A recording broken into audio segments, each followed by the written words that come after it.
Great. So welcome again, guys, to another Chef Look Cooks at the library. Today we're going to be doing a raspberry mousse with chocolate cake waffles. I usually would make this raspberry mousse to go on top of a chocolate cake. I'd use a springform pan and cook the chocolate cake, let it cool, and then put the raspberry mousse on top and let that set, and then you take the springform off and you get this really nice sort of layered effect. You can do it with a multiple layer cake too and use it as like a thick frosting. Frosting sometimes can be really aggressive on cakes, and chocolate cake especially has a really nice flavor that we want to accentuate. And so I really like this mousse or any sort of berry mousse as an alternative to frosting, to frost cakes with. You can even make a cake out of these waffles and stack them up and put a little mousse between each one, and it makes a very nice layer cake effect. So big fan of this mousse. Just in general, raspberries are probably one of my absolute favorite fruits, which is what we are doing today. We're doing my favorites, Chris's picks. We're going to go through a little bit of the history of sort of my favorite things to eat, and then some different ways to, because it's me, we got to do it a little different. So today, chocolate cake is just delicious, and raspberries particularly are probably my favorite fruit, and so I wanted to bring them together. Mousse is something I've always liked, but never really known how to make, and really only about 2 or 3 months ago, I figured out how to make it, and as you can see from this recipe, it's not that hard. I really thought mousse would be a lot harder than this. Raspberry mousse specifically and fruit mousses are actually some of the easier ones because you're allowed to use gelatin. You don't generally want to use gelatin with chocolate or a lot of other flavors, but fruits work really well for that. They already are naturally inclined to thicken with their pectin, so you put some gelatin in there and it really works well. That's basically all that a mousse is just stabilized whipped cream, which is kind of like a fun that was something that I had never really considered, how it's literally just things put into whipped cream. Whipped cream over time usually will sort of deflate and become a soupy mess, but if you put a stabilizer in there, in this case we're using gelatin, the whipped cream doesn't do that. It stays nice and airy and fresh and full, and you get this also really nice sort of mouthfeel that is so characteristic of mousse. I'll talk a little bit more later, and if I don't, yell at me and I'll bring it up, about other kinds of mousses and different ways of stabilizing mousse, but for now let's just jump right in and get started. So as per usual, I've got my mise en place all together, mise en place meaning everything in its place. Hopefully I won't have to go and do anything or get anything extra. I got everything I need to make this entire dish right here. So first things first, we're going to start with our raspberries. I got 3 containers. The recipe calls for about 8 ounces for a single. As per usual, I'm going to be doubling it so we have enough for everybody. These containers are about 6 ounces. So I've got 3 of them. That is 18 ounces. So it's a little bit more than we need, but that's fine. It's not going to hurt anything. You do want to make sure you're pretty spot on with the volume of your fruit. If you're using different fruits, for instance, if you have too much when you go to put it into the whipped cream later, you'll end up more with like a soup than a mousse. So you really want to get that ratio right. And what I'll do is when I'm done blending these, I'll measure them a bit just so we can get an idea for what we're actually putting in the pan. I think it ends up being 2 cups, like once it's blended as well, because we are going to add a little bit of extra water in there to get this started. And before I do anything, actually, I'm going to bloom my gelatin. And so gelatin is a really kind of a fun little powder. This right here has been, taken after a very long process out of various different connective tissues and then sort of boiled down and then dehydrated, and you end up with this really, really nice powder that is incredibly easy to work with. It doesn't require heat, but heat is usually a really good idea if you want a very good, good set. But it does really like to be what's called bloomed, and that's where you take the powder here and you mix it into some liquid. You can use water, but today we're doing a fairly tart fruit with these raspberries, and so we're going to use a little lemon juice to really accentuate that extra tartness and bring that sort of flavors together. So the 1 packet is 1.25 or 1 1/4 teaspoons, and you want to mix that with 3 tablespoons of liquid. So for us, we're going to be using lemon juice, so I'm just going to do 6 tablespoons of lemon juice. You could use absolutely anything. If you were, doing blackberries, like orange juice could be perfectly good. Any flavor particular combos that you like, I highly suggest experimenting and trying out absolutely anything that you can think of. There's not going to really be a bad combo. I'm trying to think of what one could possibly be, but in general, try and sort of hit the same flavor notes as the fruit that you're using. In this case, I thought I had a little whiskey. In this case, I'm using a sort of sour fruit, and so I'm using a sour liquid to really help sort of bring that through. That way, if my raspberries are incredibly sweet, which is a great problem to have. This is still going to get you that sort of tart background note that for me really like screams raspberry. When I was a kid, I ate a lot of raspberry ice cream, black raspberry especially. It's kind of like a favorite around here, and so I think sort of graduating to proper raspberries is probably one of my not adult things I've ever done, but it made me feel like an adult having like a whole fruit. I really love eating these. They are very, very strangely made up, which is cool. So I don't know if you guys have ever noticed, but blackberries and raspberries look a lot like the same, but they're very, very different plants. Raspberries have a hollow core, whereas blackberries are going to be solid inside, and that's just the way with how they grow. When you pick a raspberry off the bush, it leaves behind this little like gushy thing. You've probably seen something similar with wine berries, which we all have all over the place, technically invasive, but grow very similar to a red raspberry in that they have like a like growing core that the whole thing is attached to. You sort of pull it off, whereas a blackberry leaves behind a little like leafy stem on the plant. So it's a lot more similar to a strawberry. Yeah, question? Chris, could you put a liqueur in there, like shampoo or something? Yeah, oh yeah, for sure. You could definitely use liquor, 100%. That's I generally shy away from using liquor at the library ever, but 100%. Yeah, you could put absolutely any liquid you want in there. Anything that has flavor basically is going to be good for you. But the reason I really like eating raspberries is they're very like mentally stimulating. Like with grapefruit, I'll pick off the skin and like get just the supremes and eat the little pistules themselves. With a raspberry, you can do that same thing. You can kind of like pull it apart, and each one of these little tiny seed pods is like, this one's not being cooperative, but each one of these little tiny seed pods is its own little piece that you can kind of like pick off and nibble on like a little rabbit. But I just like to eat them whole sometimes too. Okay, we got good raspberries. Okay, they're really, really sweet, so I'm happy to have that lemon juice. So I'm going to go ahead and wash these and put them right into my blender cup. I am not going to let them drain very well. I do want a little bit of water in there. Again, water is not going to hurt this recipe. You could just have put water in with that gelatin, but we do want something to help get these blended up. We don't want to add too much, but just a little bit in the bottom will help get those first ones blended. They'll release their juices, and et cetera, et cetera. We'll end up with a really nice puree when we're done. Make sure there's dust in there.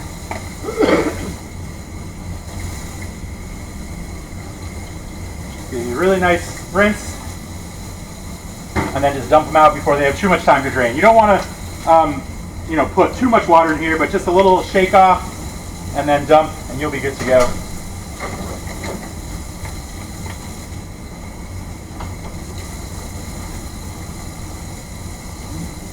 All right, perfect. So we got quite a lot of raspberries. Love that. So you can see in the bottom there. Probably can't see on the camera, but there's like a little bit of water sloshing around, maybe like 2 tablespoons.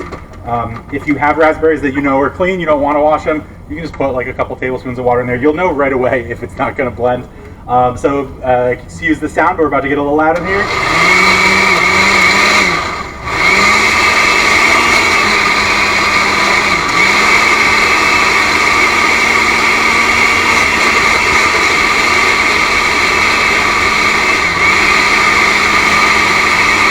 Just gonna let that blend for about 30 seconds. I wanna make sure that it's nice and pureed. The seeds will never break up, so you can like blend this for an hour and there'd probably still be seeds in there. So we're not worried about the seeds. It's not like an apple seed where there's anything bad in there. So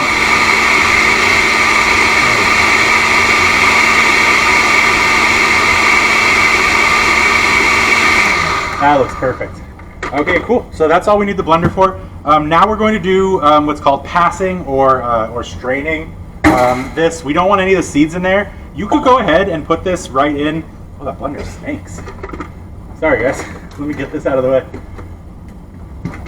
We don't use this blender very often, so the gear mechanism is like making a fuss. You could put the seeds in there, but because we're working with whipped cream, which is a very delicate thing, those seeds could start to burst the air bubbles in the mousse. And mousse is like kind of known for being smooth and gentle, and so we want to remove everything in here that's not smooth and gentle, which is going to be all those seeds and the skin pieces. This is a really nice process. If you don't have one of these, it's a fine mesh strainer. They come in all sorts of different sizes. There are some that are conic cones. Those are really nice because the liquid usually only comes out the bottom. It like comes out the sides and then like wicks down to the bottom. So that's really nice for sort of sieving into a small container. Most people have something like this at their house. You could use cheesecloth if you want, but that's a pain in the butt. The one thing I like about a sieve like this is you can fill it up to the top, and then you take a spoon And what you're doing essentially is you're forcing it through. You just put it right into the bottom and you just kind of stir back and forth like this, and you'll see that the juice comes out a lot faster. What's happening is that fiber and those seeds are getting into the holes of the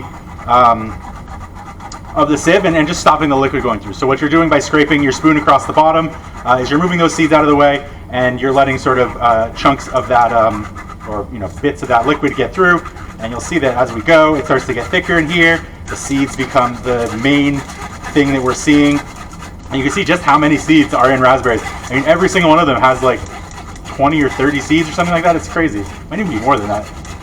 I'm just counting. I think it's way more than that. Somewhere out on the internet, somebody has counted the seeds for raspberry, and it's probably quite a lot. And so these raspberries are pretty soft, so you're not going to have a lot of fiber in here. It's really just going to be seeds. And you could save that. That's good to eat. Like if you ever had grape nuts for breakfast, just put that on top of your granola or something like that. It'll add a little bit of crunch. Tons of vitamins and antioxidants probably. But unfortunately for us today, we are going to just put it in the trash. But you can use that for a lot of different things. If you did want to make like a fruit leather or something like that, you could add that in to another batch of blended strawberries maybe you were doing for that, and really get like a nice sort of crunchy aspect. It's not bad. The seeds of raspberries are actually quite tasty.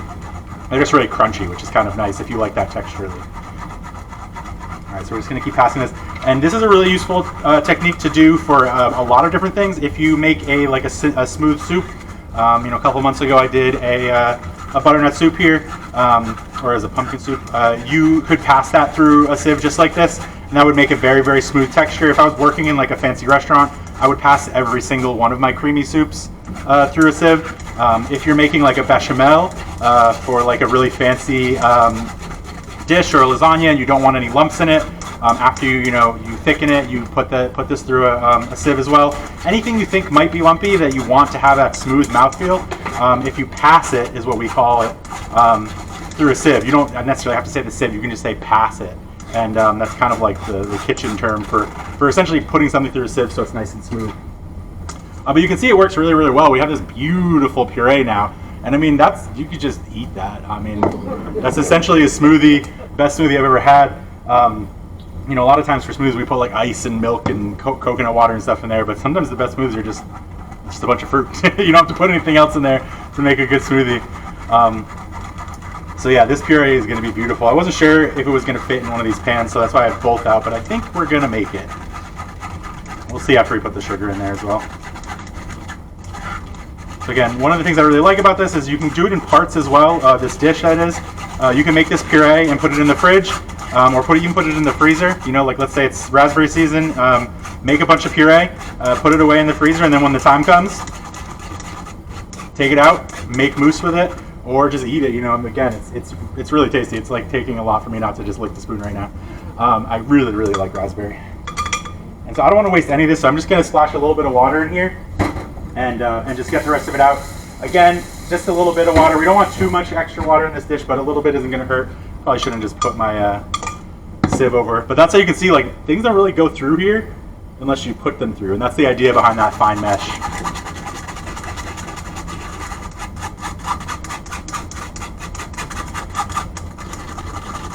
Get it all. All right, now I'm going to eat this last bit. Oh, that's so good. Okay, lovely. So we have our puree now. I did say I was going to try and measure this, so I'm going to go ahead and do that. Let's get our sugar done first, though. We're going to melt the sugar into this puree. Sugar is technically a liquid. If you look at like baking science, a lot of times it's measured in recipes as a liquid as opposed to a dry ingredient. It is oftentimes mixed in with dry ingredients, but it does, in a baking sense, work as a liquid. It melts at a pretty low temperature when you're baking in the oven. So we're using it now as a liquid ingredient as well. This won't take long to melt and incorporate. So it's about a cup of sugar. I think we're going to be able to fit it all in one pan. So let's do that.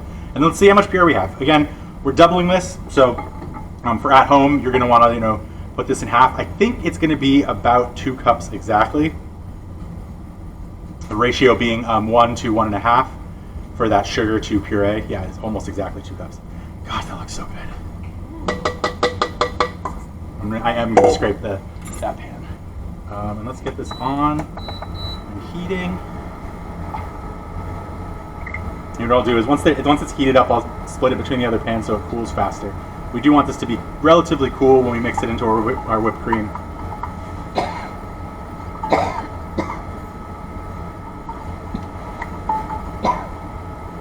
Awesome. Oh, I'm gonna do this, I think.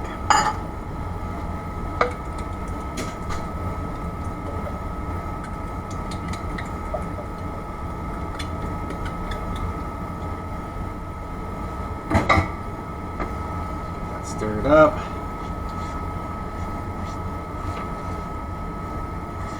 So if anybody here has ever made caramel before, you understand exactly how liquid sugar is. That's basically what you do is you put sugar into a pan and just let the heat go. It eventually melts and starts to boil. It's a really interesting liquid because, you know, melted sugar is very hard and can kind of get everywhere and stick everywhere. But while it's in that liquid form, it's not incredibly sticky. You know, it is sugar water soluble, so it's fairly easy to clean off of things. It looks like it's going to be dangerous and crazy and like glue, but it is actually pretty easy to work with, which is fun. My probably favorite use for sugar is making what's called a gastrique, which wouldn't be very much different from what we're doing right now, except I'd be adding vinegar as well. You take sugar and fruit puree or any sort of flavor that you really want to accentuate, then you add vinegar to that and cook it down. You end up with a really, really nice thickened liquid. One of the classic gastriques that a lot of you have maybe had at our local Chinese food place is the red sauce that you get with sweet and sour chicken. That's basically, I mean, nowadays I'm not sure what they use, just red dye. I think that's literally just sugar and vinegar. But you know, in the day you'd use plum, I believe, is the normal flavoring. You use plum and sugar and vinegar and cook that down into that same sort of thick red sauce. And it's really tasty. You've all had it a bunch, or I mean, I have at least. That's one of my favorite dishes. Talking about favorite dishes, when I was a kid, combination platter 3, CP3 is the sweet and sour chicken. I would get it every single time. I don't think I ever ordered a single thing. My mom's here; she can probably confirm that. Nowadays, I get a couple different things, but I still order that dish to this day. I think that red sauce is just one of my absolute favorite things. And so we're just heating this through.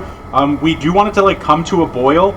But it's really more of just a bubble. We don't really need this to get hot enough to boil. We just want that sugar to be melted. Whoops. Precious. That's very sad. I can't believe I did that. So one of the problems with mixing with a spatula is that happens, you like capture some of the liquid at the corner and it just sort of squirts out. So usually I'd use a spoon for this, and I probably should use a spoon for this, just so we don't have that happening.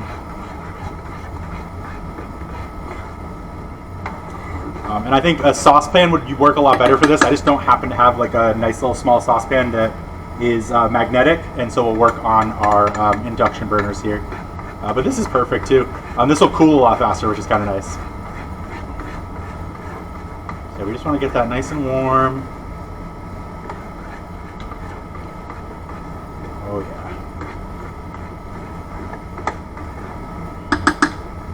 Okay, cool. So one thing, while that's going, we'll take a look at this gelatin. So you guys remember this was lemon juice and powder before, and it's completely solid. I'm actually going to see if I can get it out a little bit, just so you can see how much of a brick it is.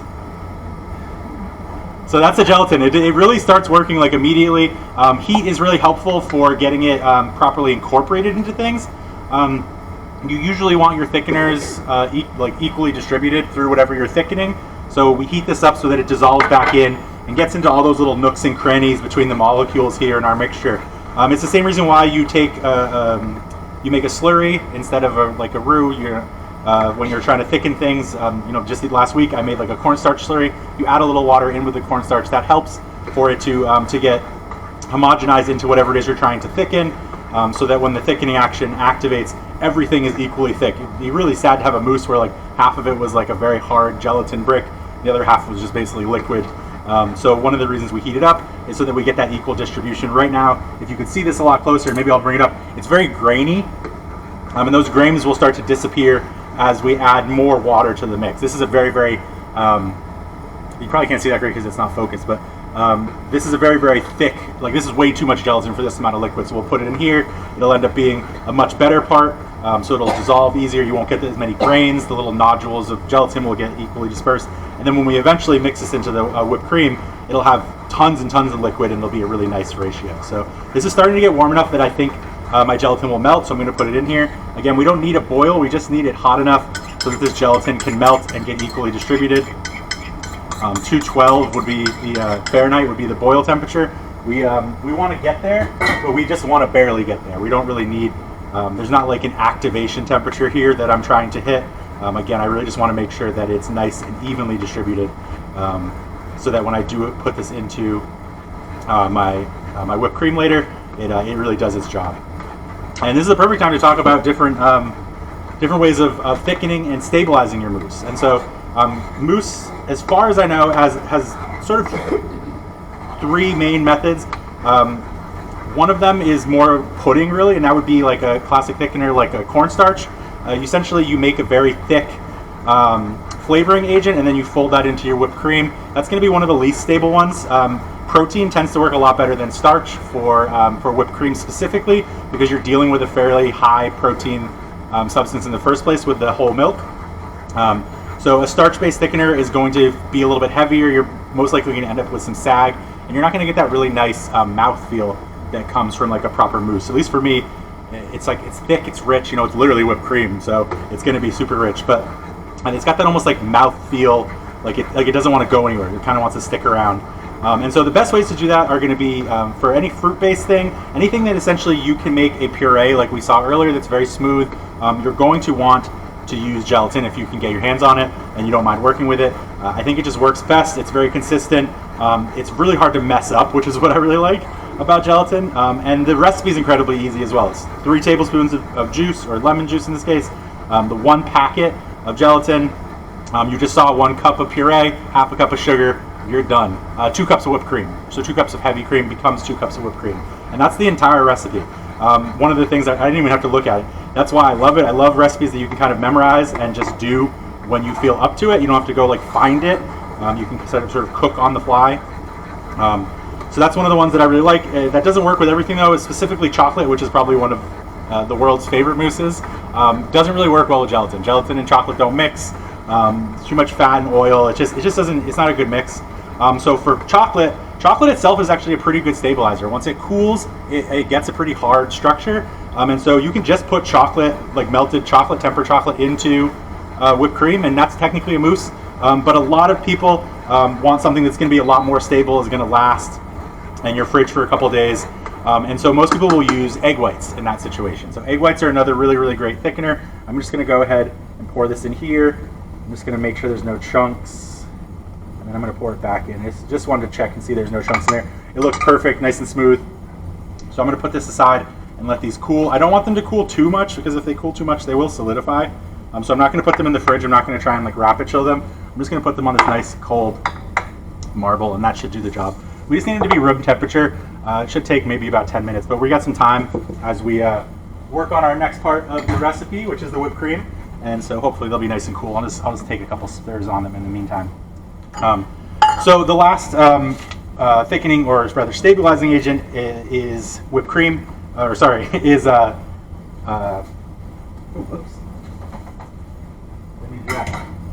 is meringue or egg whites. And so egg whites work really well. You can actually just use them instead of whipped cream to make the mousse if you're looking for a lower fat option. But you really want to make sure that you flavor your meringue.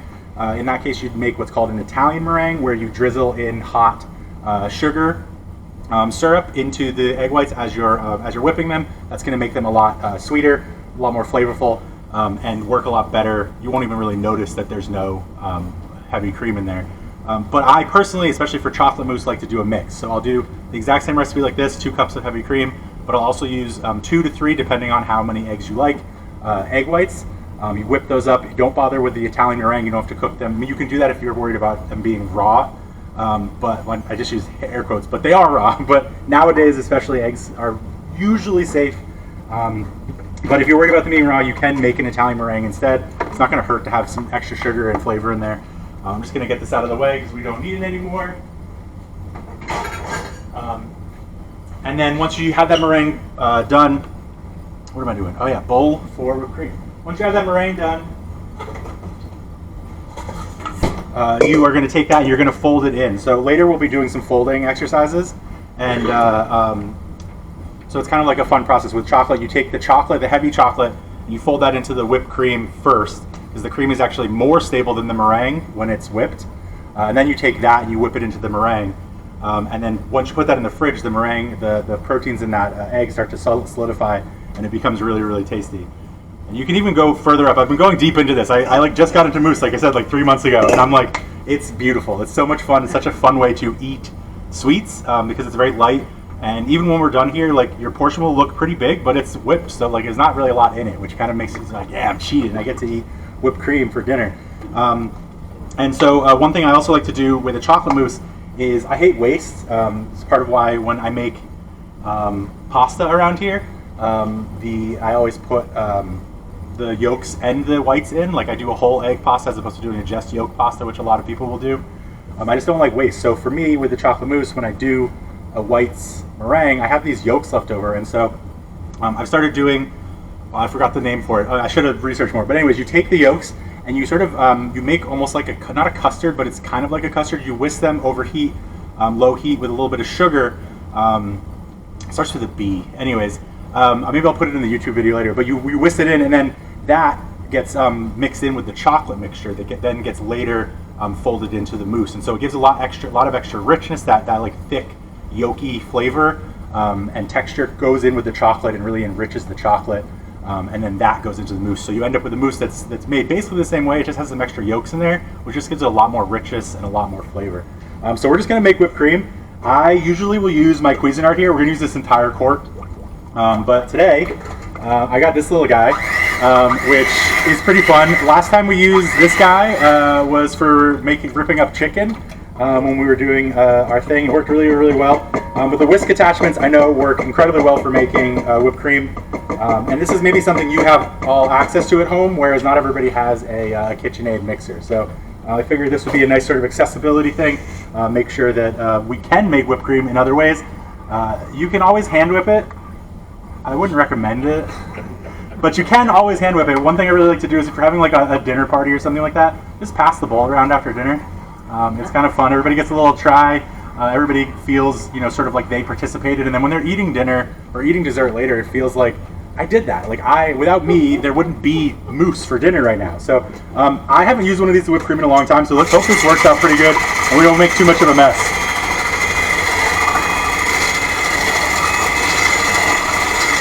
Honestly, this is probably going to work faster than the KitchenAid. It's already looking pretty good. So I'm just going to stir the bowl as I go.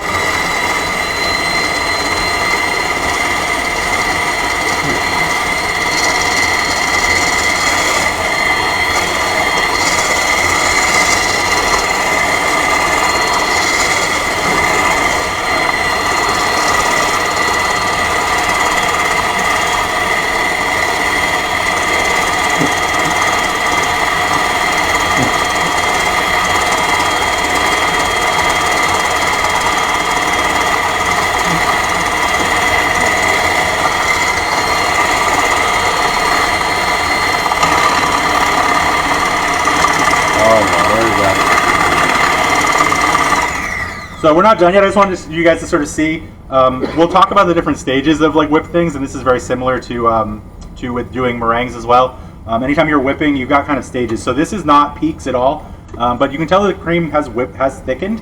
So you've got like this would be good if you were I don't know what like if you were maybe putting this on like berries or something like that in the morning for breakfast. This is like a nice thicker cream. It's thicker than it was when I first got it. It's got some air whipped into it. It's gonna have a really nice texture. But it's not whipped yet, it's not soft peaks, which I'll show you guys in a second. If you're doing this by hand, this is when you can be like, don't worry guys, it's working, as you continue to pass it along to your friends.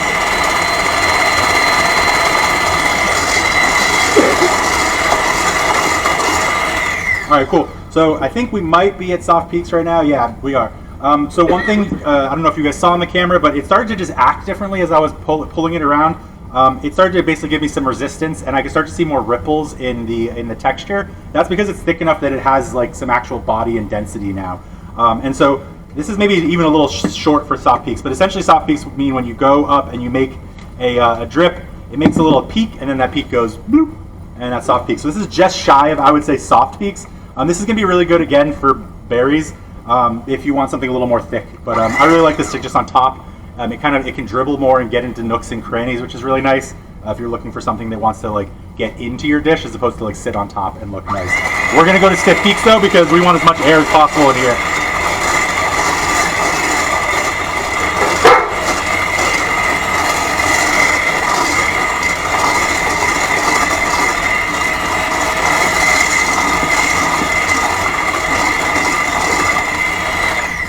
Okay, so this is looking a little bit thicker. Still don't think it's done yet, but we'll just take a peek. So that's actually almost there. You can see that's probably closer to soft again. That kind of drooped a little bit, so I'm just going to keep going. We really want to get as much air as possible in here. There are 2 stages after stiff peaks that you don't want to get to. One is pre-butter, and the other one is butter. Pre-butter is not so bad. You can recover from that. Your mousse might taste a little bit like butter, but it's not the end of the world. Butter's delicious. Butter, you can't come back from that. At that point, we beat the milk solids so hard that they've separated from the whey, and we will have butter, which is kind of amazing. You can just make butter. If you guys have never done it before, you can literally just take a mason jar filled with cream and shake it until you make butter. But my favorite way to do it is actually in a food processor. You just put the cream in there and turn it on until it starts to go chunk, chunk, chunk, chunk, chunk, chunk, and then you'll be surprised to find that there is butter solids in there. It's amazing. I don't know who discovered it. Obviously, butter churns have been around for a long time, but somebody found out that if you beat whipped cream long enough, you end up with butter. I have no idea. Somebody was trying to make dessert, I guess, and failed pretty badly, but we can all thank them for that.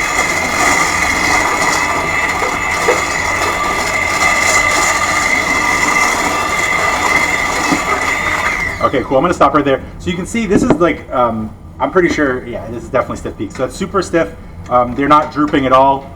But also I can see there's like holes in there, which means it's thick enough that it is holding its own.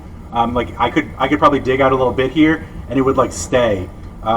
Similar to like if you're ever doing like jam, you like test on the back of a spoon how thick it is. It doesn't like start to move in on itself. It's the same with this whipped cream. This whipped cream wants to stay where it is. So I don't want it to get, if it starts to get warm, it's going to start to get flat. So I'm just going to whip this a little bit more and then we're going to start trying to get this in here. How does this feel?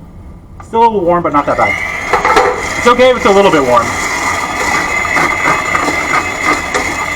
Okay, cool. We don't want butter, so. Perfect. Clear release. And I didn't put any sugar in here because there's plenty of sugar in the raspberry. You can put sugar in if you want. It's not going to hurt anything. But I feel like the raspberry is already plenty sweet, so I'm not going to bother too much with that. All right, so let's go ahead and get this out of here. I'm going to go ahead and put this in a bowl. And we just want to try and keep as much air as possible in here. That's why I whipped it one more time too, right there at the end. It's not going to be the end of the world. You'll see as we put this in here that it's going to lose some of its air. It's not really avoidable, but that's okay. We just want to have enough air in there that it makes a really nice mousse for us.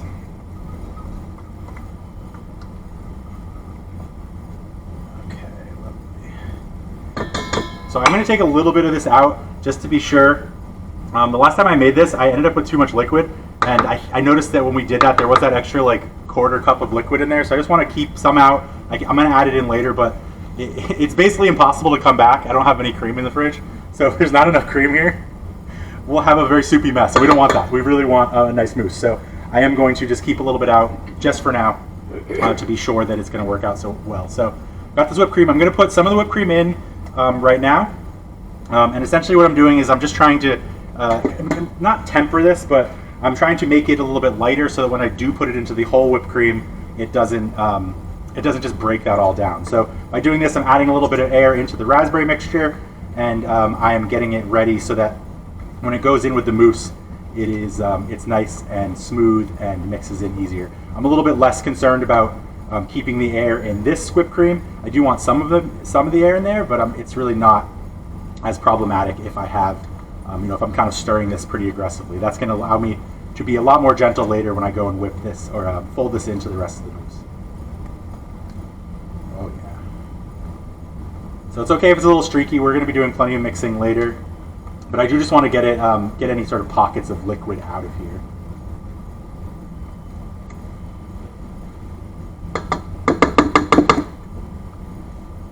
Make it pretty. Okay, cool. So now we're just going to make a little bit of space in our bowl of normal whipped cream. And we're going to pop that right in there. Just go for all of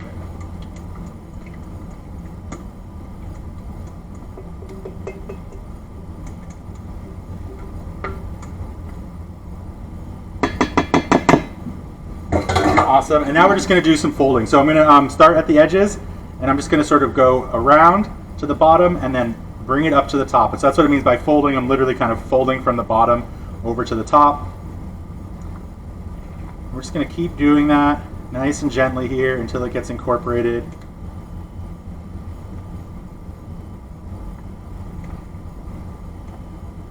Start to see that color change.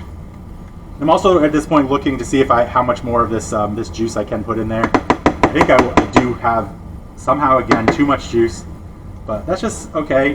We did find out today that it's a cup of puree is what you really want. A cup of puree and a half cup of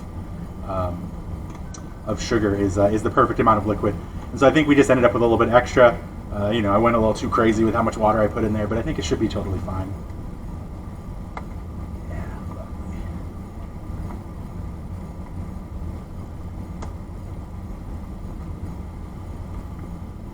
So we're just trying to keep as much air as possible in here so that we have a really nice flavorful mousse when we're done, but that it's also nice and light.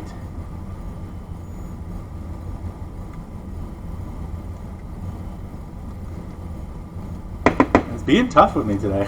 Usually it incorporates a little bit faster than this, but there we go. Okay. I'm going to put a little bit more of this in here, just because the color is just a little bit shy of what I like it to be. I'll try and keep that half cup out.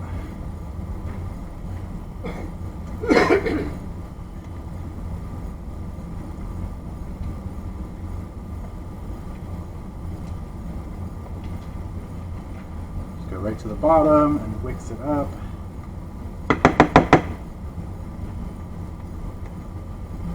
So I haven't actually experimented with this yet before. There are some recipes that that say to like whip the mixture in. That feels crazy to me. I'm always worried that I'm just going to break my whipped cream and end up with absolutely nothing. But it's worth experimenting if you're at home maybe. I didn't bother doing it today, but just like take that mixer back out and try it if you want. I'm pretty positive it's going to break the whipped cream down. Whipped cream and meringue also have kind of a trouble whipping if you have added anything to them. But it's not out of the question that it will work a-okay. Okay, this looks pretty good. Nice and sort of, you know, mostly uniform color. And so we're going to go ahead and just put that into a pan. I'm trying to cool this as fast as possible, so I'm going to put it into the freezer. But overnight in the fridge is going to be your best option here for cooling your mousse. You want to let that gelatin have a chance to set and create that really nice texture that we all know and love from mousse.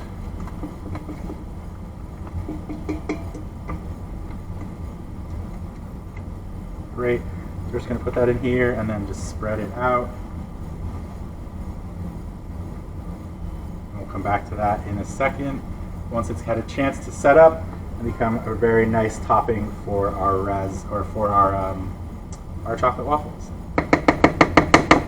Okay, perfect. I'm going to pop that in the freezer.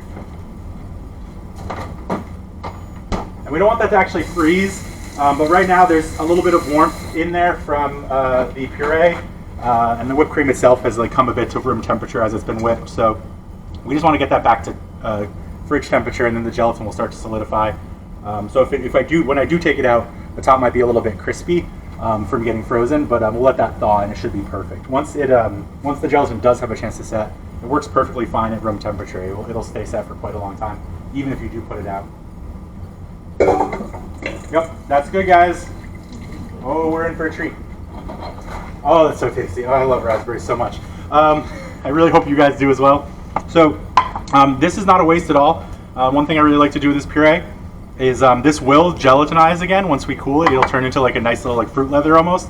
But you can just heat it up, and what we'll do is we'll use this as like a little bit of a sauce, you know. If for me, I only bought the 3 things of berries because it was a buy 2 get 1 free sale. But it is like 100% buy 2 extra things and make extra puree and have it for a sauce, and then have some raspberries you can put on top. It's a lot more fun if you're doing this for like a party or for friends. But that's just where I was at. I didn't want to buy 3 more, and buying 1 more just felt wrong. I was like, the deal. So that's why we don't have extra sauce and extra raspberries for the top. But don't hesitate to do that, especially when they're on sale. Just buy a bunch of extra raspberries. And I want to make it clear too, you can do this with frozen raspberries. Nothing wrong with it. They're usually a lot more tart than fresh raspberries, and so I would maybe not use lemon juice and use something else. But if you like tart, don't be bashful about it. Use the. Okay, so I'm just gonna wash this bowl. I forgot that I was making brownies. I used my brownie bowl for the mousse. But yeah, definitely get extra berries in the future. They're great for a garnish, and this sauce alone is just a great sort of jelly as well. Making it like not a jelly you put on toast, but like a jelly, like a gelée with the gelatin in it is a very good sort of partner, even for a cake. If you are making a cake out of this raspberry with the chocolate cake, what you can do is you can pour that, make the cake in the bottom, put the mousse on top, and then take this jelly once the mousse is set and pour that on top and let it set again. You'll get this like beautiful little like jelly, clear jelly layer on the top. Absolutely fabulous. For that, I would probably pass this again. You can see there's even still a little seeds in there just from passing it through the sieve. But that, if you want that really clear jelly, you do maybe use something like a cheesecloth where you really will get all the fiber out. But it's not the end of the world, like especially if you're with friends. Having an opaque jelly is still going to be really, really tasty. But if you wanted to have a clear jelly, you pass it through a cheesecloth, that would get all the fiber out. That's what makes it sort of cloudy like that, is just the bits of fruit fiber. But they're good for you, so we don't want to take them out, especially in this situation. So we're moving on to cake as that starts to set. I'm using box food cake. If you guys have a favorite chocolate cake recipe, please use it. I've just only ever done chocolate cake waffles with box waffles, and I really didn't want this to get messed up. I don't anticipate any cakes having a problem with waffle presses. Most cakes are going to be like perfect for making waffles. And that means any batter. It doesn't have to be a chocolate cake batter. If you've got a really favorite cake batter, I highly, highly suggest making it and putting it in a waffle press to see what happens. You can put almost anything in a waffle press, I've found, to be completely honest. Let's get these heated up actually, because we are going to be rapid firing waffles here in a second. One of you was kind enough to bring their waffle press from home, which I'm very excited to use. I spent a decent amount of time in my life in in random hotels, whenever you're traveling. And one of my favorite things about a good random hotel is the complimentary breakfast, and they have little waffle presses like this there, and it's just, I will make like 100 waffles. And again, my mom can confirm, I'm a waffle freak. And I just love these because that's almost exactly what they have. They got the little cup, you put it under the little thing, and it's just, anyways, brings me back to childhood, so I'm really happy we have this here. They also make really, really good waffles because they flip your waffle, which is huge. It's a big thing at getting the batter to be even. This is a very, very old school waffle that, for those of you who've been around for a long time, might recognize from the waffle episode I did. And I got this from Nis, who's one of our old librarians. He gave it to me, it's now mine forever, and I cherish it because it works really, really well. It gets really, really hot. And it's got a nice spill guard, because I always tend to overfill my waffles. And a lot of times when you do that, it squirts out the back, makes a whole mess. It's horrible. But this has this beautiful spill guard, so you'll probably see later some chocolate cake will get in here, but it's really easy to clean up, which I like. This one came with a little cup, and that, I believe, is probably a half cup. Usually when you're making waffles, the standard waffle press is going to be a half cup measure for how much whatever it is you're putting in there works. And I put everything in a waffle press. I really like shredding potatoes, mixing like some eggs and cheese in there, and putting that in a waffle press. Like a little waffle press hash brown is delicious. Cabbage too, you can do that with. You just shred the cabbage really thin. It's actually, there's like a Korean pancake dish that's very similar to that, where you like mix it with starch and eggs, and then cook it in a pan. But you can do it in a waffle press, no problem. Okay, I'm gonna use a knife. I just keep seeing, I'm like in my head, I'm seeing these things explode all over the place. So let's use a mechanical advantage here. Where are the knives now? Aha, that's not a knife. So yeah, put anything in a waffle press is what I'm trying to say here. Waffles are absolutely one of my favorite foods, and the amount of things you can put in there even just sandwiches. I have a waffle press at home that is a double Belgian, so it's 2 squares about that big, and that is the exact same size as like standard loaves of bread. So I love using that to make like a panini as well. And if you put, you know, a small enough amount of stuff in there, you can even press it and close it and get like a full like waffle shaped panini, which is just so much fun in my opinion. So again, we're doubling this recipe, so I do have 2 boxes of cake mix here. I wanted to make sure there was plenty of food for everybody and that I actually have some leftovers this time, because the past 2 times I haven't had leftovers for the staff. So I am prepared this time. So box mix, again, it's easy. It's really not so hard to make. And for this, I probably need the box. I think it's a cup of oil, and it will be 2 cups of water, again because I am doubling this recipe. So that's a cup of oil. Box. This is veggie. You can use basically anything you want. This is just the cheapest, and for something like this, like, you're not going to taste it. Olive oil will probably come through if you did want to use some olive oil. It would be fine. It's not gonna burn, but you're gonna get crisper edges probably with olive oil, just because it's got that lower smoke point. Water, that's the next thing. I just love box mix because it's so easy. You know, sometimes if we could take shortcuts, we just should. Also, it's wild because this mix is all like pretty consistently on sale. As someone who likes to make cake waffles quite a lot, I kind of pay attention to these things, and it's on sale a lot, and it's actually cheaper than a lot of the like things you'd have to make. This one? That's this one. Ooh, hello. Nice. That's good. We'll burn some of that off. It's cheaper than some of the actual ingredients you'd have to buy to make it. Like, I think one of these was like $1.99 right now, which to me felt great. You still have to buy the eggs though, which is unfortunate, obviously, in today's economy. But I got a pretty good deal on eggs. I gotta say, if you can, if you haven't already, try and find a local place here that they can supply you. The prices seem to be pretty good, and we won't talk too much about egg supply, but they exist, and chickens do too.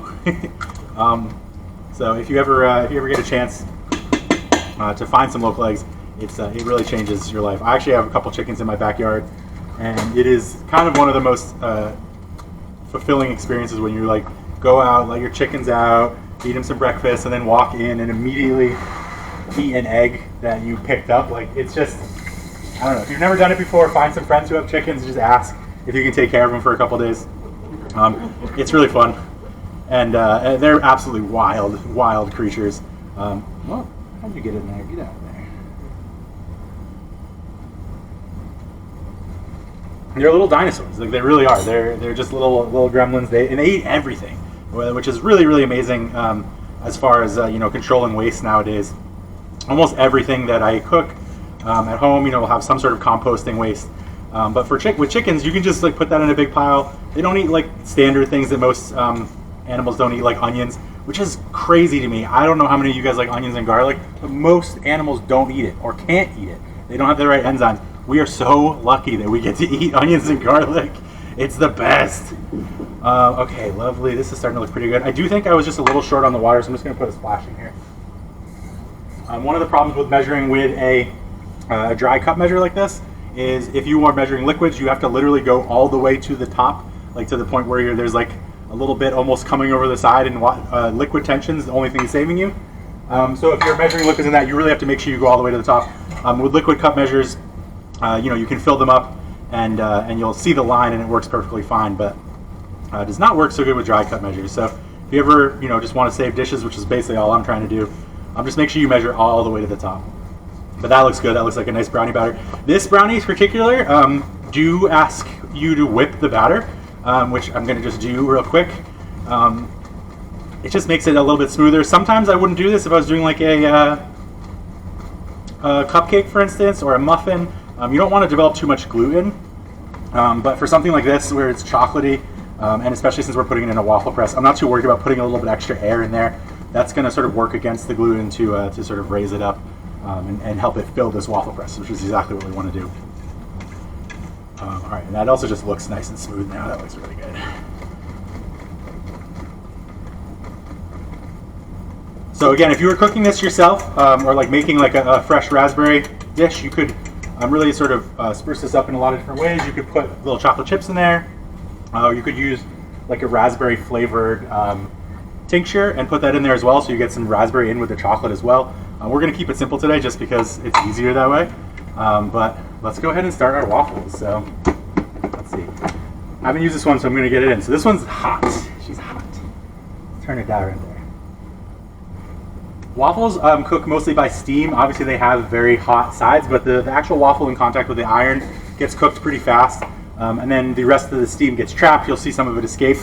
And so we want to make sure that we don't have our temperature too hot, or we'll get a nice, a really crispy outside, and then the inside will just burn. Or sorry, will just be raw. So I don't want to mess this up, and so I'm not going to use it, but it's just a good sort of like measure. Half cup, this one's great. If I tried to use this right now, I'd have to scrape the insides a bunch. So I'm using actually a 1/3 cup measure because I really don't want these to explode, and I have a tendency to over measure. But I am going to measure nice and high. I'm going to like really just go right from the bowl into my press with a nice full edge. You have alerted the fire department, right? Yeah, we're good. If we start a fire with a waffle press, we really got problems. So this one, you just close and then spin, and then that should be good to go. That's going to tell me when it's ready. I'm just going to turn that down a little bit. And this one I just close, and it should, the pressure will help that batter to spread. Sweet. I'm going to go ahead and get some plates ready and get a cutting board just to mix these up. We're getting pretty close, guys. We got to cook a bunch of waffles now. So now is the time where it's going to be best to take questions from you all if you want them, if you have any. But the next part of this process is really just going to be making waffles, breaking them up, and then we'll let that mousse just have a little bit more time. I'm just going to take a quick peek at it. It looks good.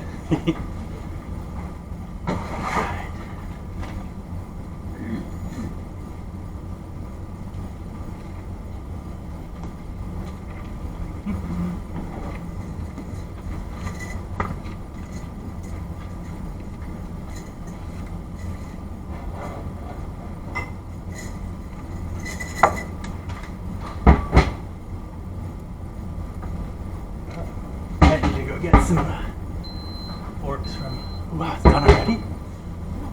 That's crazy. This thing is so fast. This is gonna make our life easy. Woo! Okay, now we're talking. All right, that's our first chocolate waffle. I'm gonna check this one now. Oh my gosh, this one's actually done too. Wow, that's crazy. I'm gonna give this one a little bit more time just because I know this press can be a bit awkward. So we'll just let that one hang, but this one looks good. We'll make sure to give it a test. I don't want to give you guys raw food, but that's cool. See, sometimes commercial stuff can really do a difference. This one's much more professional. You notice there's a little bit of holes, so I'm just going to put a little bit extra batter in there. Again, this was 1/3 of a cup, so 1/2 of a cup really is the perfect amount. But I love how fast that is. That's going to make this process go by very smooth. And we'll just go ahead and call this one as well. So unlike a normal waffle, these are going to be a little bit softer when they first come out, and that's just because it is cake batter. It's not really waffle batter. Waffle batter tends to have a little bit more sort of fat. It just gets crispier on the outside. So let's just take a quick peek. Yeah, that looks done. Oh no! I over-adjusted. So this is pretty much classically me using waffle iron anytime. We're just going to let it do its thing. Okay, those are done. That's great. This is going to be a lot faster than I thought. I'm just using an olive oil. It's like the standard like grocery store brand. It's cheap, the cheap one. But you can use butter if you want to, or any type of spray oil you want. That's the steam doing its job. Yeah, hi. Step 1, can you use any flavored gelatin or just unflavored gelatin? Oh, awesome. I use unflavored gelatin, but I don't see any reason you couldn't use flavored gelatin. I really like unflavored gelatin because it comes in the perfect 1 1/4 teaspoon packets, which is how much you want. Most flavored gelatin has other stuff in there as well, like usually sugar. So it just doesn't work as well as this for this recipe. You'd have to just adjust your liquids basically if you're using. Whew, that's fun. Okay, I like this. Thank you for bringing this. I really appreciate it. You're making this day even more fun than it already was going to be. I'm so sorry I made a mess. I will clean it up, I promise. Oh, that's fun. And you can see I already got some leak over here too. All right, we're going to go back to just the standard 1 scoop. I don't want anything extra this time. Oh, so much fun. This is great. Thank you for bringing it. Again, I'm really never going to get over how awesome that is. Like, how much does this cost? I need to get one for myself. So I'm just breaking these apart as they come out. That's going to give them the best chance to cool down. I don't want these to be hot when I serve them to you. They will just melt the mousse. Heat is what we use to break down the gelatin, and it will break it down again. If you guys look at the recipe here, you can see, if you guys have it in front of you, you can see the mousse is kind of soupy. Those people definitely use hot waffles. So that's just what you're going to end up with. It's not bad. It's going to be delicious. It's going to get into all the little crannies. But we want a nice, solid mousse that's going to stay on top. This chocolate cake is delicious. All right, lovely. Let's just clean this guy up right here. So again, why I absolutely love this new waffle press. It's just like so easy to clean up. So classically, you want to tell, this one is really nice. It just tells you when they're done. But you usually want to tell a waffle is done when it stops steaming like that. That's how you know most of the moisture is cooked off, which means that the waffle is going to be done. If there's still moisture in there, it's probably not cooked. And so we really want to sort of avoid that if we can. You know, eating waffle batter or eating cake batter, you know, is kind of an age-old tradition. You know, everybody wants to lick the spoon. So I'm not like, you're not going to probably hurt yourself.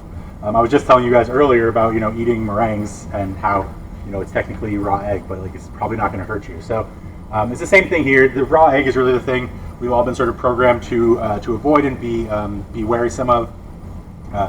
But it's just not a. I mean, it's not a thing. It's not that it's not a bad thing. It still happens. People still get salmonella, but it's in today's day and age, it's a lot. It's just a lot harder. There's so many more, you know, checks and balances in place. So it still happens all the time. You're going to hear about it now more than before because people have better communication now than before. But most eggs are going to be safe. And again, that's just my personal opinion. It's not. There's no like truth, big truth to that. It's just how I've been living my life, and I'm still here. Haven't gotten salmonella yet. So, not to say that it's not possible. I want to make that very clear. I'm on camera. Okay, cool. I'm gonna just start putting these on plates just so I have some space to cool. Let's see, 1, 2, 3, 4. All right, awesome. So we'll get this counted out. 23. I think I'm gonna have extras. It's gonna be good, guys. I purposely today, this time, was like, all right, we gotta have extras for the staff. This one's gonna be so tasty. We'll see how many we have, but I'll start with 1 for now, and hopefully everybody gets a chance to get maybe 2 pieces. But we'll start with 1 for now.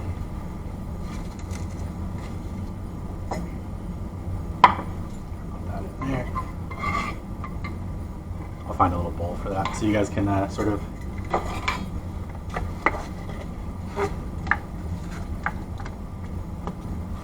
Another one, dang. It's just my curse, my waffle curse. I will always have a tiny bit of waffle batter leaking out of the sides. It's not so bad with cake batter. It gets really crazy when I'm doing like weird waffles that just like should never have gone into press in the first place, because then it's all this like strange things like squeaking out the back. And they always are yelling too. They're like, yee! That's just the sound of all the steam escaping, of course. Oh yeah. Let that one cool a little bit before I pull it apart. I think it might work out that we end up with 1 of each kind of waffle, which is kind of cool. I like that as a move.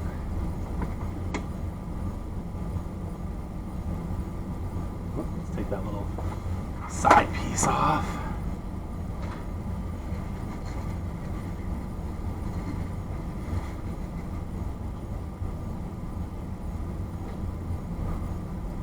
Some waffle presses have like special little forks they use to take the waffles out. I've been in kitchens a long time, so my hands are like not super concerned with hot things, but just be careful if you're doing this at home. It is they are hot. Don't do what I did, I promise. Some of you might have nice strong fingers as well, but it's come from way too many hours over a grill. It kind of burns the nerves off. All right, awesome. We are doing good, good, good. Lost count.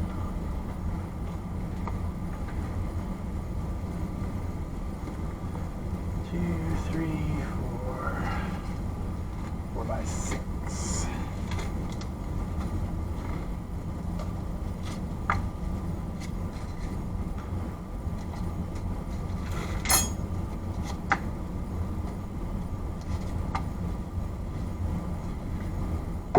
Just keep making space.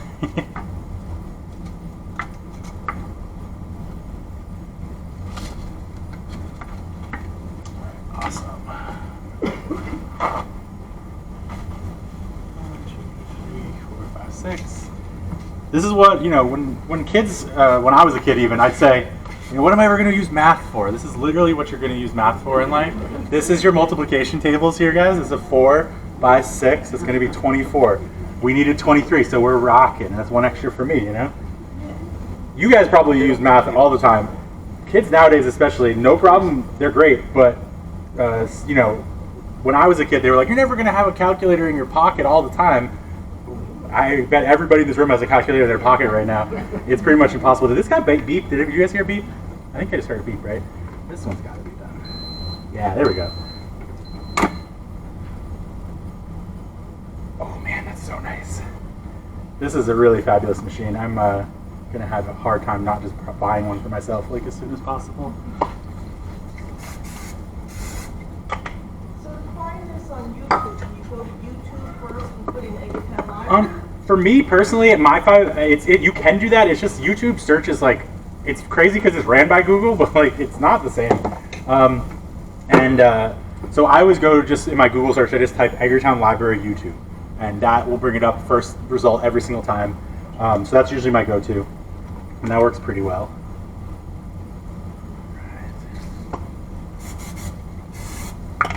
And this waffle press especially is like super old and well seasoned, so I probably don't even need to be spraying it every time, but I always just like to be sure.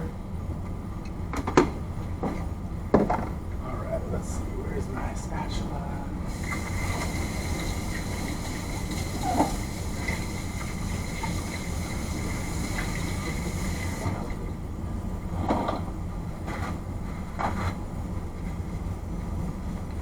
Nice. Whoopsies.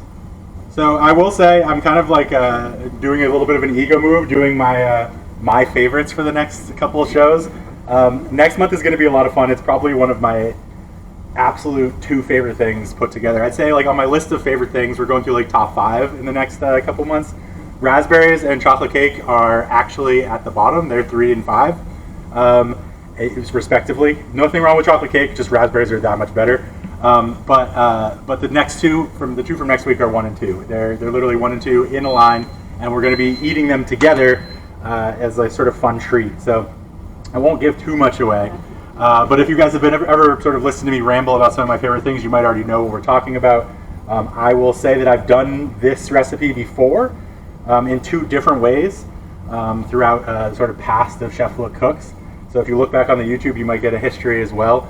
And it's something that my grandfather, my mom's side, sort of showed to me when I was younger, and I kind of became obsessed with as a sandwich.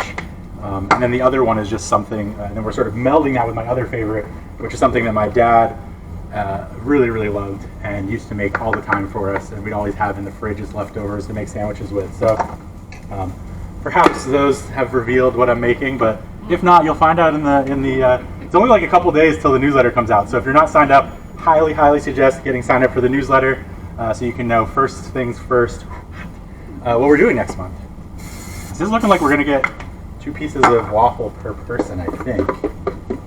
Just got to make sure I have a couple. So if you want one, you can ask, and I'll make sure to get you a second piece of waffle, but otherwise we'll stick with the one for now.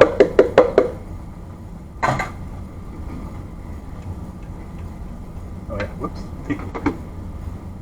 So yeah, next month should be a lot of fun, and then the month after that, it's going to be really close to summer, so we're getting something a little bit more summer themed. And the last one is just one of my It's kind of a more broader category. Again, I won't give away too much away, but it's just something I really like to eat in summer at the beach. I can give a little bit away. We're going to be doing some form of salad, but not a green salad. No offense, green salads are great, but we're going to do something that's a little bit more like summer friendly, something you might want to bring to the beach. I won't tell you exactly what it is, but that's like 2 months away. I'm doing spoiler season early, but make sure you sign up for those. Signups have been, some of you, as you guys all know since you got in, signups have been a little bit competitive lately. I think today, for this class specifically, we were signed up within like 3 hours of opening up. So I don't really have a solution to that in the future, but just so you know, try and get yourselves online and signed up as soon as possible in the morning if you do want to come.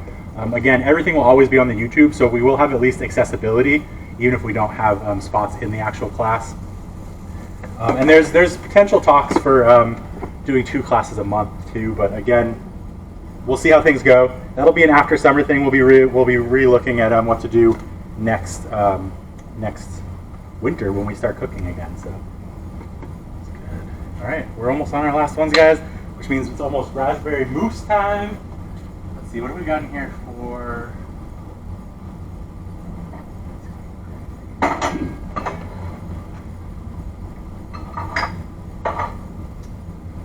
Oh, you know what? I'll use this guy.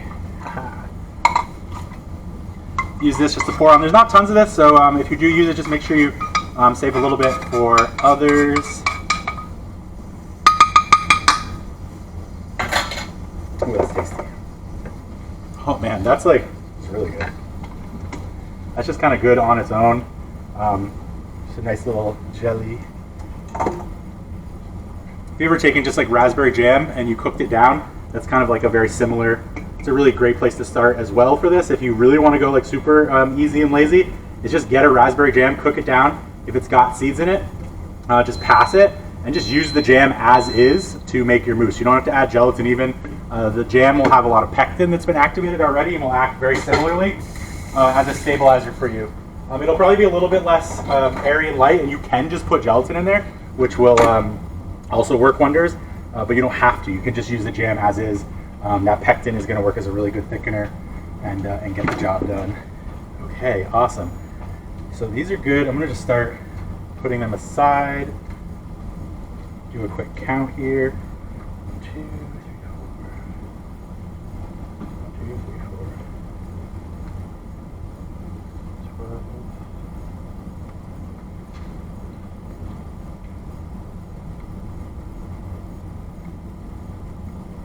Awesome. Okay, we're going for 2 per. Just kind of stack them up, and that way you guys can just have sort of a difference. How am I going to make this look? There we go. That's good. You can have sort of a difference of texture going on with these as well. Just see what 2 different waffle press has done. This one is much more of a Belgian style waffle press, whereas this one is like, I guess a home style is maybe what I'd call it. You have different sort of texture. This one has a lot deeper wells. This one has a lot more wells. These ones are a lot easier to produce, which is why you see them more commonly, whereas these just have a lot more working parts. The little holes and crenellations are actually make it a lot harder to heat evenly, and so they kind of don't always make the best. Did I do too many? What's happening here? Oh no, that's perfect. Nice, lovely. I love that. Okay, beautiful. So let me get the mousse, and we are going to be ready to serve here. That's pretty good. So you can see it doesn't really jiggle anymore. And it's not that it's frozen. This is it's cold, but there's no way it's frozen. It's just that it's set, which is what we want to see. There's a sound, very particular sound that I'm hoping we will all get to sort of hear. Let's see, 24, so we're going to do a 4x6 again. So 1, 2, 3, 4, 5. Let's make that a little better.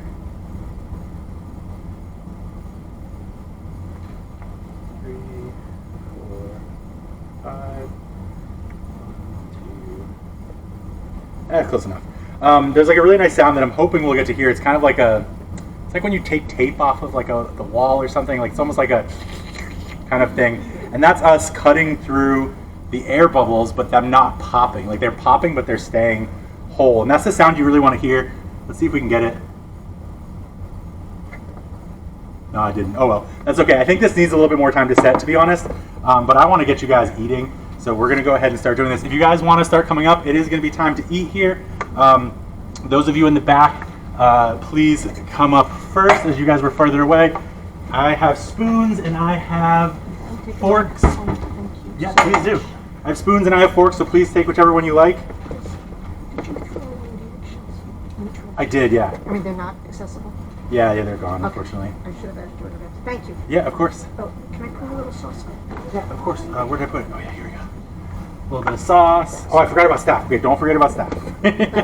No, you're good. You're good. You're good. I started serving this, and I wasn't leaving a little bit for staff to have. Oh, staff. Yep. So again, for me, I would probably serve this. Yeah, I was hopeful that the freezer would set the mousse, but it really does want more time to set properly. But it's still going to be delicious. It's going to be a nice raspberry cream for us, and you'll still get a little bit of that thick texture, but it really gets that full moussiness once it has a night in the fridge to fully set. It's still going to be really good though. It's still going to be chocolate cake and raspberry cream. Looks great, Chris. Thanks. Those are great. Yeah. I have a mini waffle maker. Yeah, that works perfect. Exactly. Yeah, the mini waffle makers are great. Big fan of those. Yeah.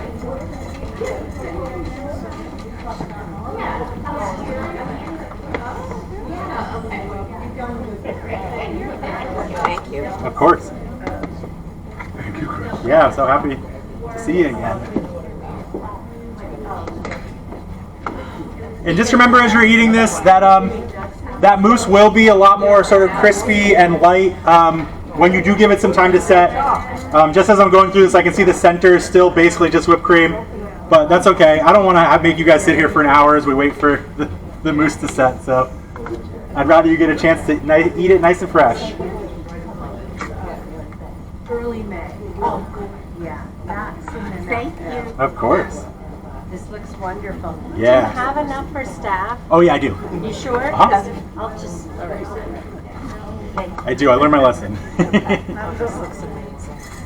I have I'm so excited. my I'm gonna make it. mom's. Yeah, it's so good and it's so easy. That's what I really love about this. Like when I started doing it myself, I was like, wow, that was easy. Like there's this little moment of like, I could do that any day ever that I want. They Like, just asked if I get this all the time. yeah, unfortunately we don't live together anymore, so my mom doesn't get to eat all my cooking most of the time. Yeah, of course. Thank you. Okay. Fork or a spoon? I'm a spoon guy personally. For me, like I maybe just make an ice cream sandwich kind of vibe out of them. But I'm a spoon guy for sure. Oh, great. Just because the waffles are kind of more hand food almost.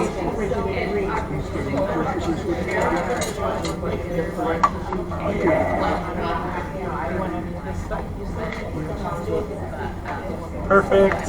Plenty of leftovers.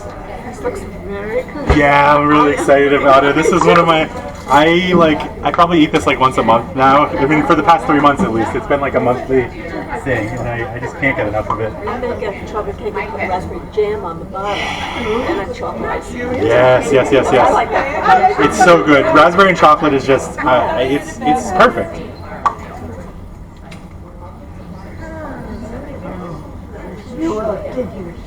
Oh, thanks, Skip.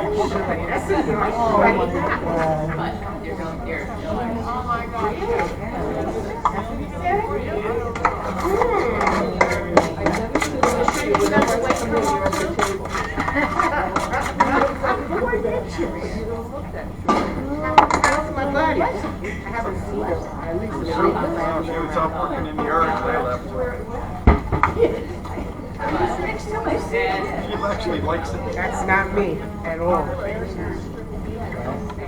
Oh, whoops. Don't mind me.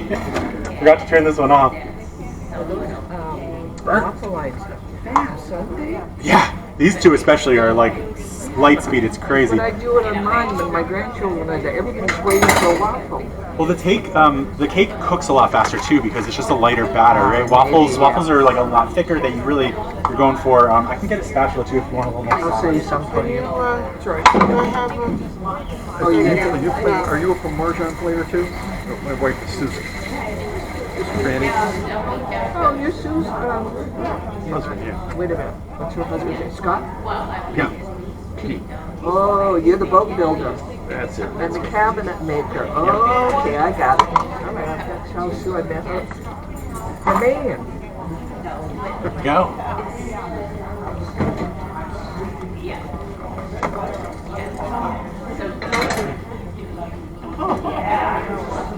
Oh, it's so good.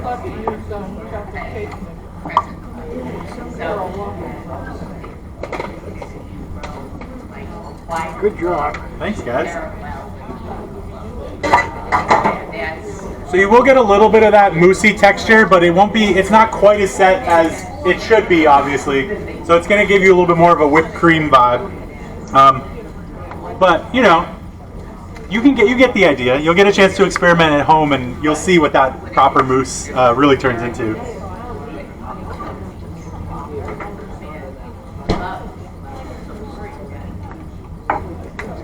All right, guys. Feel free to keep eating and relax and enjoy. I'm gonna make sure the staff gets their pieces. Make sure to check out the YouTube if you guys want to see any of the old stuff we've been doing. It's good? Good. Happy to hear. And then we'll be jumping in next month. We're gonna be going at the end of the month again. So just make sure to keep your eyes out on the newsletter, and we'll be ready to rock. But thank you for coming to Chef Look Cooks. Thanks for enjoying. We did pretty good on time, hour and 15, not too bad. I'll see you guys. Oh, good, perfect. I'll see you guys next month, or at least those of you who get a chance to come again. It's been a pleasure. Thank you all.